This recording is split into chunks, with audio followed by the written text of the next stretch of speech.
பிரியமானவர்களே, ஆண்டவராகிய இயேசு கிறிஸ்துவின் பரிசுத்தமுள்ள நாமத்தில் இந்த காலையில் உங்கள் ஒவ்வொருவருக்கும் என் அன்பின் வாழ்த்துக்கள்.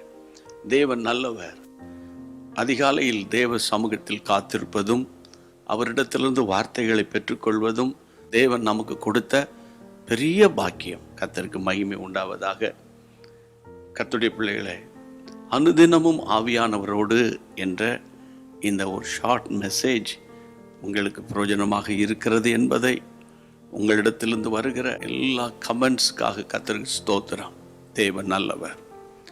ஒவ்வொரு நாள் அவருடைய சத்தத்தை கேட்கணும், அதை அறிந்து நம்ம செயல்படணும். அப்போ தேவன் நம்மை கைவிடவே மாட்டார். இன்றைக்கு ஆண்டவர் கொடுக்குற வார்த்தைக்கு உங்கள் இருதயத்தை, உங்கள் செவியை திறந்து கவனிக்க அன்போடு கேட்டுக்கொள்கிறேன். அப்போஸ்தலர் 4ஆம் அதிகாரம் 31ஆம் வசனம். அவர்கள் ஜெபம் பண்ணின போது அவர்கள் கூடியிருந்த இடம் அசைந்தது.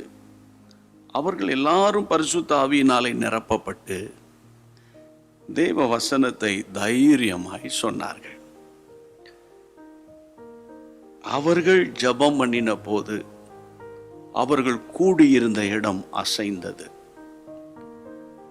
பரிசுத்த ஆவியினாலே அவர்கள் எல்லாரும் நிரப்பப்பட்டு கர்த்தருடைய வசனத்தை தைரியமாய் சொன்னார்கள். கர்த்தருடைய ஆவியானவர் அல்லது பரிசுத்த ஆவியானவர் உங்களை நிரப்பும் போது நீங்கள் ஆவியில் நிரம்பி ஜெபிக்க இங்கே என்ன நடக்கிறது? கூடி இருந்தபோது அவர்கள் கூடி இருந்த அந்த இடமே அசைகிறது. அப்போ இன்றைக்கு ஆண்டவர் என்ன சொல்லுகிறார் தெரியுமா? அந்த இடத்தையே அசைக்கிற தேவனுக்கு நீண்ட காலம் உங்கள் அசையாமல் ஆடாமல் உங்களை எதிர்த்து நிற்கிற பொல்லாத பலவானை அசைப்பது எளிதான காரியம். ஆவியானவருக்கு இந்த பிரச்சனை மாறாமல் இருக்குதே, இந்த பிரச்சனை நீங்காமல் இருக்குதே, கலங்கியிருக்கீங்களா? கர்த்தர் உங்களுக்கு ஒரு வார்த்தை கொடுக்கிறார். ஆமென். தேவனுடைய வல்லமை உங்களிலிருந்து புறப்படத்தக்கதாக பரிசுத்த ஆவியின் அபிஷேகத்தில் நிரம்புங்க. இன்னொரு விஷயம், இப்போது நான் பேசி கொண்டிருக்கிறது அப்போஸ்தலர் 4:31. அப்போஸ்தலர் 4:21 பாருங்க.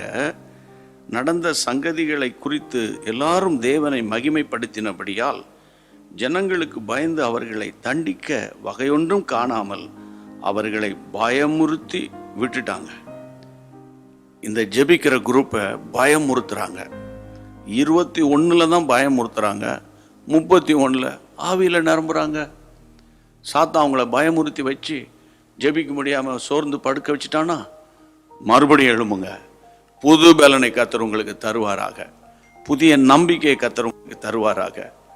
அப்படியே ஜெபம் பண்ணிடலாம். கையை உயர்த்தி, பரிசுத்தமுள்ள நல்ல ஆண்டவரே, இப்பொழுதும் அப்பா இந்த தீர்க்க தரிசன வார்த்தையின்படி ஆண்டவரே, சாத்தான் பயமுறுத்தி கலங்க வண்ணி பல குழப்பங்களுக்குள்ள வேதனைக்குள்ளே சிக்க வைத்து தடுமாறி கொண்டிருக்கிற இந்த நேரத்தில் உம்முடைய பிள்ளைகளை தேவனுடைய கரம் ஆண்டவரே அவர்கள் மேல் நீட்டப்படட்டும் ஐயா. புதிய எண்ணெய் அபிஷேக தைலத்தால் உம்முடைய பிள்ளைகளை நிரப்பி விடுங்கப்பா. உம்முடைய வல்லமை உள்ள நாமத்தை மகிமைப்படுத்துங்க. இந்த நாள் முழுவதும் இன்பமானதாக இனிமையானதாக உம்முடைய பிள்ளைகளுக்கு இருக்கட்டும். ஆசீர்வதியும். மன விருப்பங்களை நிறைவேற்றுங்க ராஜா. சந்தோஷப்படுத்துங்க. இயேசுவின் நாமத்தில் ஜெபிக்கிறோம் பிதாவே, ஆமென். கர்த்தருக்கு ஸ்தோத்திரம். உங்களை பலப்படுத்தினது போல நிறைய பலவீனர்கள் சோர்ந்து போயிருப்பாங்க. அவர்களுக்கு இந்த செய்தியை நீங்கள் பகிர்ந்து அளிக்க, அதாவது ஷேர் பண்ண உங்களை அன்போடு கூட கேட்டுக்கொள்கிறேன். God bless you. அன்பான தேவனுடைய பிள்ளைகளே, இச்செய்தி உங்களுக்கு மிகுந்த ஆசீர்வாதமாக இருந்ததென்று நாங்கள் நம்புகிறோம். தொடர்ந்து எங்கள் செய்திகளை கேட்டு கர்த்தருக்குள் ஆசீர்வதிக்கப்பட ஜீசஸ் மீட்ஸ் மினிஸ்ட்ரீஸ் என்கிற எங்கள் யூடியூப் சேனலை சப்ஸ்கிரைப் செய்யுங்கள்.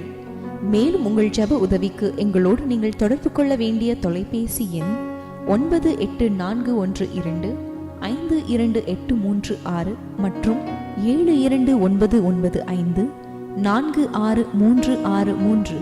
Email gpsrobinson@hotmail.com. கர்த்தர் உங்களை ஆசீர்வதிப்பாராக.